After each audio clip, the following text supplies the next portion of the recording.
Hello and welcome or welcome back to Language, Culture, and Dr. Lou. And today I want to talk about how, some of our so-called common knowledge is full of myths and misconceptions about history. And this to me is pretty perplexing, which is why I chose the statue of the thinker um, as a starting point for this because it's really making me think, can we trust our common knowledge of history? I don't know. See, that's one of the things that forms culture and civilization is we're all share this common knowledge of how we got here, what events and what people led up to us being this way, being the culture that we are or the civilization that we are. And turns out a lot of this is based on stuff that's not actual history. It's just myths because it's misconceptions about history. And so in this video, I plan to drop a little truth on a lot of those matters. And so, what am I talking about? For one, we all have this misconception that everyone in ancient Rome wore a toga, right? And we usually also think that all the togas were white and all this, but fact is they were not white. There were different colors to them. But the thing is, not everyone in ancient Rome was even allowed to wear a toga. First of all, togas were only worn by men. So any paintings or daguerreotypes or pictures that you see of women wearing togas in ancient Rome, that does not correspond to history. And so it was only men, for one. And also, togas could only be worn by someone who had full Roman citizenship. So these were people who were a little higher up in society. So we're talking about uh, high society. And also, we seem to think that togas were like everyday wear, that like people would wear them every day, and also not true. In fact, even the very few Romans who actually did wear togas, um, they didn't have like one for every day of the week or anything like that. Tons of them, at home. Most of them only had a couple togas that they would only bring out for special occasions like high society functions such as religious ceremonies, weddings. So think of a toga like something. Oh yeah, and they were super uncomfortable as well. Really heavy, kept you hot and hard to keep clean because look at how low some of them dragged to the ground. This was not possible to keep this really clean walking around the streets of ancient Rome, right? And so we got a lot of misconceptions about them, but turns out wasn't everybody in ancient Rome who wore togas, and certainly people didn't wear them every day. It was only men and more high society men, and only for super special occasions. Think of it like as if a toga is the equivalent of modern day, like a fancy suit or a very fancy suit that a guy would never wear unless he had to for a special occasion because it's really hot and hard to keep clean, not the most comfortable thing ever. And so, yeah, togas were very, very limited within ancient Rome. So it was not everyone who wore them, and they certainly were not everyday attire or anything. So we should really, brush up on our history of garments in ancient Rome because the toga, that was not everyday wear, and it certainly was not worn by everybody. So wanted to start out by dispelling that myth.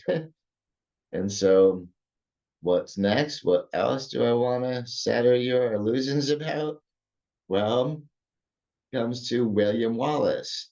And if you don't remember, this was the character that Mel Gibson played in Braveheart, but he was a real life person in medieval times. He lived from 1275 to 1305, not lived for very long, because he was a Scottish knight and one of the leaders of Scotland's first war of independence against England.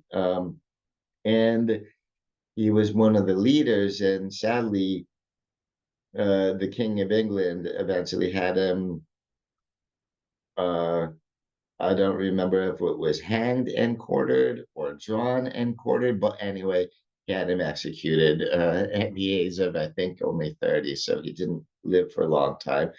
But so we're talking Middle Ages. We're talking late 13th, early 14th century. And Braveheart shows so many people wearing kilts, so many men wearing kilts there, and including William Wallace, who I will admit that Mel Gibson did look good in a kilt.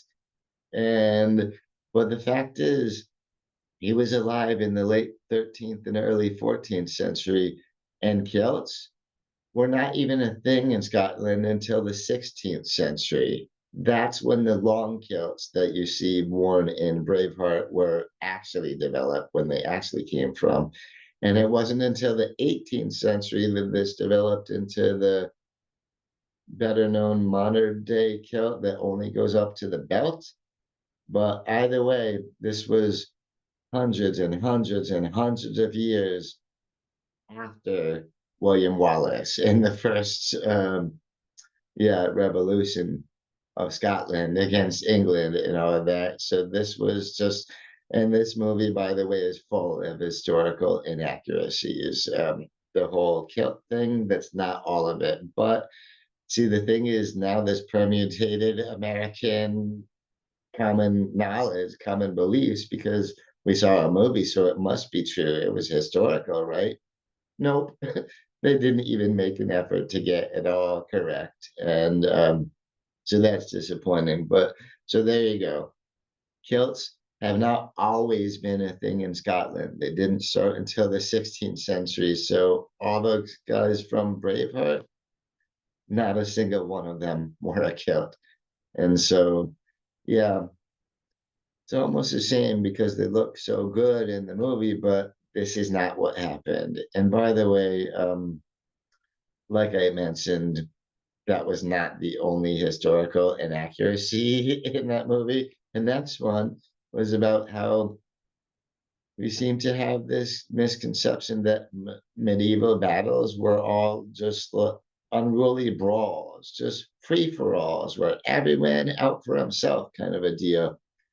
Where we see this is a scene from Braveheart, where a bunch of the Scottish are plunging into battle, running straight forward. And really, if they had done this, it would have been a heck of a massacre because the other side, they have pikes, the spear looking things coming right at you. You don't run right into one of those because that would be a death sentence.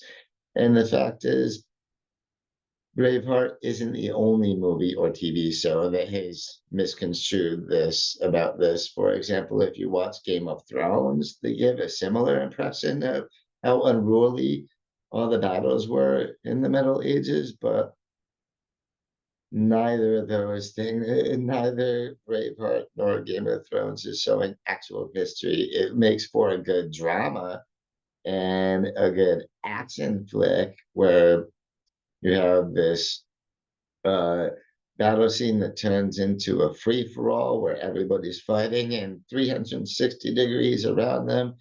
And then at the end of it, there's practical annihilation where there's dead bodies everywhere. And the few people who are victorious end up climbing out of that. That's not how most medieval battles ended either. Usually it was either surrender or retreat or a stalemate, right? It was not usually won by total annihilation of one side or the other, because otherwise, how the heck could England and France have fought the Hundred Years' War, right? If they had annihilated everybody, right, at the beginning. not true. So that's one thing. And it's true that medieval battles, they were organized. Falling out of flank, that was a recipe for disaster. So nobody wanted to do that. And it was mostly just the front lines who fought first. And so it was very organized, just like most military battles are that we think of today. Even back then, it was organized like that. So I would hate anybody to think that Game of Thrones and Braveheart were actually showing us the real deal behind battles. They make for good movies, good TV shows, but not true history. And so, yeah, so that I promise is the last time I will pick on Braveheart, I think, during this video. And so moving on to the next one, the Viking helmets. We have this serious misconception that Viking helmets had horns, and not true. Did you know there's ever only ever been a couple Viking helmets found, medieval Viking helmets found, and none of them had any horns on them. And so the thing is about the Viking helmets having horns, that trope, that sort of imagery wasn't in existence until many centuries after the Vikings stopped being a thing. The Vikings, they were big force terrorizing Europe throughout the ninth, 10th, and 11th centuries. So we're talking very early on, Middle Ages. Uh, excuse me, and even before, but they were not wearing horned helmets. Their helmets did not have horns on them. And how do we know this is false? Well, for one, the picture in the bottom, in the middle, the one right below the text where Viking helmets had horns, which by the way is a myth, not true, but that one is actually on display at the Smithsonian, the museum in Washington, D.C.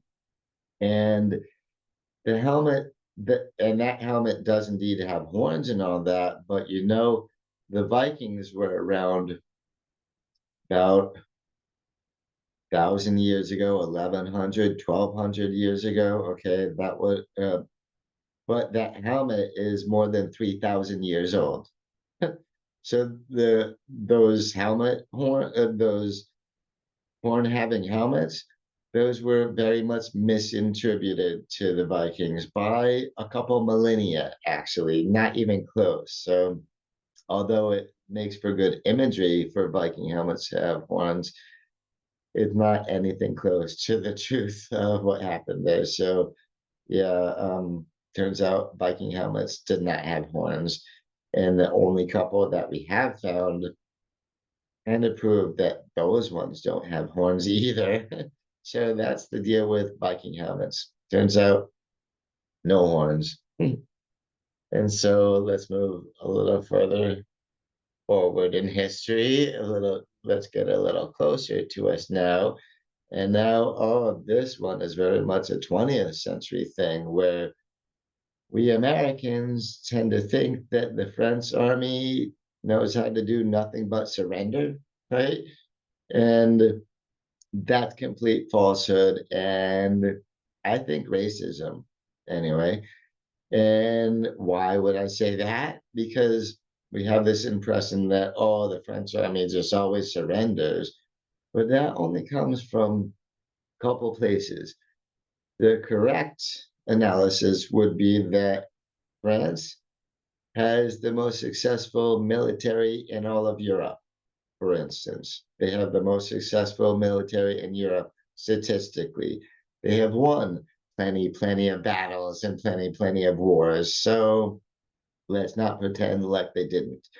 And also, Napoleon Bonaparte goes right in the ranks of history along with Alexander the Great. and Julius Caesar as one of the best military leaders ever. And so let's not keep thinking that the French just surrender all the time. And so where did this misconception come from? Well, a couple places. Number one was these pictures here. These are the French soldiers surrendering in 1940 to the Nazis, who, by the way, the Nazis had been occupying France for quite some time now. And yeah, the French gave up because the Nazis just walked right around the Maginot Line, which was supposed to keep Paris safe, and they were coming to destroy Paris. So the French gave up for that one. And so why does this one surrender turn into, oh, the French always just surrender? Well, we had well, this misconception was reinforced in the 90s when there was an episode of The Simpsons where groundskeeper Willie, I don't know if you remember him, but groundskeeper Willie called the French a bunch of cheese eating surrender monkeys. Yeah, he called them cheese eating surrender monkeys. And the fact is, then some columnists and writers went on to use that same phrase to really push it through American pop culture. And then this got further reinforced in the early 2000s when the French did not support the US invading Iraq. And as far as I know, the reason the French did not support the US going into Iraq like that is because George W. Bush was lying about the weapons of mass destruction. And that's exactly what the UN inspectors had found and all that. And so France said, no, we're not going in with you. And so that right there led to, in the US, we started calling them freedom fries instead of French fries. And yeah, uh, and so turns out the French military is a very strong military. They hardly ever surrender. And they have won many battles. And it's just racism to say otherwise, I think. So, anyway, I wanted to set the record straight on that too. And thank you very much to The Simpsons for pushing this for pushing this little racism a little further into the so-called common knowledge. And by the way, that's why in the title of it I had knowledge in quotes, because falsehoods are not knowledge and myths are not knowledge. They're just misconceptions. And there you go. And so one interesting thing also from the 20th century is we blame Spain for the Spanish flu of 1918. And it turns out that's totally incorrect. And the Spanish flu was not many people talking about it for quite some time until the coronavirus pandemic came around, right? And this was a similar thing. And see, the Spanish flu came out in 1918, which was the same year that World War One ended. And the reason that Spain got blamed for this, why people assumed it must have originated in Spain, is because Spain was neutral in World War One. So they had a free press. And so the Spanish press were the ones reporting on this flu pandemic from the get-go.